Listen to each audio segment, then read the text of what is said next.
Ababaka ba Parliament ku ludda oluwabula gavumenti abakulembeddwamu akiikirira ebitundu by'e Butambala County nga ye Muwanga Kivumbi beekandaze ne bafuluma Parliament nga bagamba nti bakoye ebikolwa bya poliisi ebyokulinnyirira eddembe lyabwe nga baliko emirimu gy'ebibiina byabwe gye bakola. We receive an immediate explanation from government of their actions and accountability. All, Right Honourable Speaker, I will lead these honourable members outside this chamber.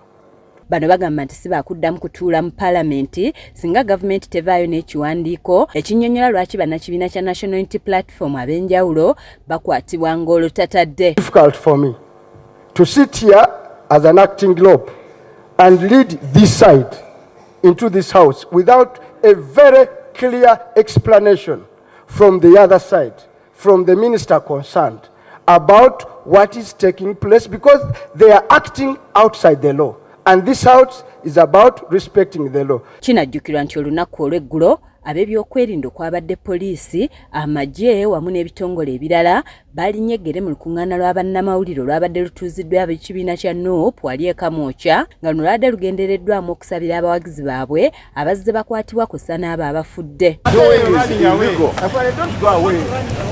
we want to talk to you. We want to understand what is going on here. We want to understand why you have deployed and why you have deployed here. Wakati mu kavuvuŋŋaano kano bannakibiina kya NUP abawerako bakwatiddwa ne baggalirwa ku poliisi eya Kira Road nga n'abakulembeze baabwe okuli omwogezi w'ekibiina Joel Ssenyonyi wamu ne Ssaabawandiisi David Louis Lubongoya bakwatiddwa wabula oluvannyuma bano ne bateebwa ku kakalu ka poliisi. Ababaka okuva mu kibiina ekya NUP baagala poliisi ekomye okulinnyirira eddembe lyabwe kuba lino eddembe lyabwe libaweebwa ssemateeka okukuba enkuŋŋaana ez'enjawulo. So as we speak now, the police has no legal justification to stop any political party or any person from conducting business the way they want. Bano bavumiridde n'ekikolwa ekyokukwata Pulezidenti waabwe Robert Kyagulanyi Ssentamu bwe yali yakatuuka ku kisaawe eky'Entebbe ng'ono ab'ebyokwerinda baamukunguzza paka mu mmotoka ekika kya drone olwo ne bamwolekeza mu maka ge agasangibwa e Magere. Leader of the National Unity Platform,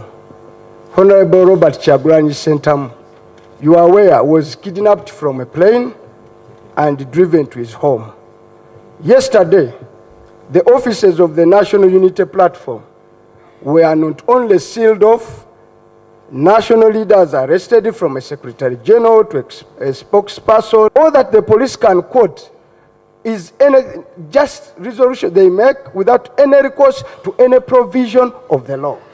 It's becoming increasingly difficult. Matia Sekanjako yakusakidde eggulu erino ku lwa KSTV agaleero.